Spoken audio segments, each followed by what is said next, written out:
My name is Gwen MacGregor, and my art practice is installation. It has been for a long time.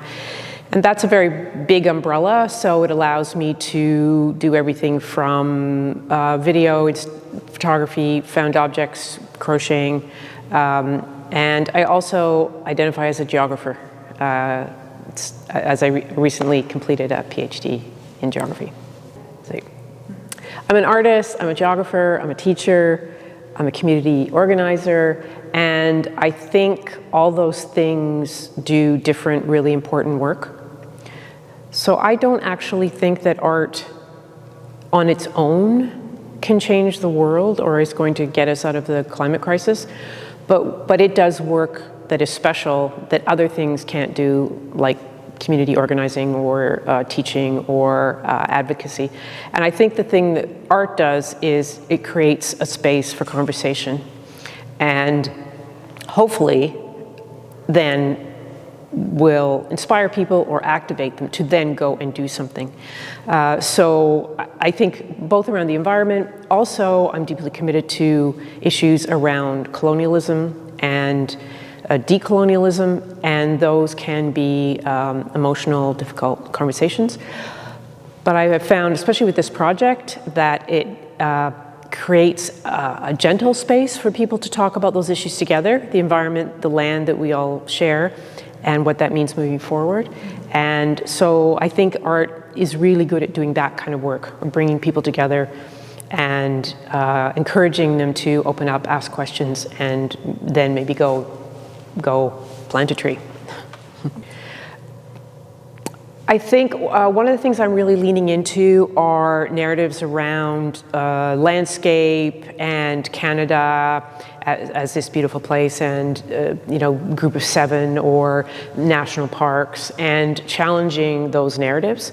I mean, Canada is a beautiful place, but that nostalgia, I think, can be really destructive, and it's a far more complex place. We have a deeply fraught, violent history, both in terms of colonialism, in terms of enslaved peoples, and I think that being able to bring all of those things into conversation is really important. And in terms of visuals of this work, I'm really playing with, in the photography and video particularly, landscape and this kind of beautiful kind of understanding of landscape and disrupting it. So the trees that I make and I put on the land and then photograph or video are meant to both be a stand-in for someone, for me. They're meant to be kind of awkward or whimsical, maybe a bit sad, to lean into that whole understanding and complexity of this land we're on, which is primarily stolen land for those of us who are not Indigenous. And so breaking that narrative of just this endless, beautiful land without any tensions or concerns, but in a way, hopefully also celebrating what we do have, and also not only protecting what we have, but rehabilitating what we have, and really working to stop destructive, extractive practices that our country is really based on, unfortunately. So mining and logging, if we're going to really contribute to changing climate change, we have to really rethink who we are as a country and what our economic engines are. And so that is all in there, kind of in the background, but I do this body of work in a way that makes it, hopefully, the viewer can kind of lean into that if they want, or it can be quite a gentle work. And hopefully there's lots of room in there, in the work, for people to come at it in a way that they like. I have found that the crocheting, this is kind of new for me in my art practice, although I learned it as a kid from my mom. I'm really loving how approachable it makes the work, because so many people have a kind of craft practice. They don't necessarily identify as an artist, but they identify as makers of something. And so I think it makes the work more accessible and approachable because of the crocheting. And that wasn't why I started doing it, but I'm really loving that part of it and kind of leaning into that part of it. They vary depending on the size and the kind of tree. The pine trees are much faster. The ones that are deciduous trees take forever to represent those canopies.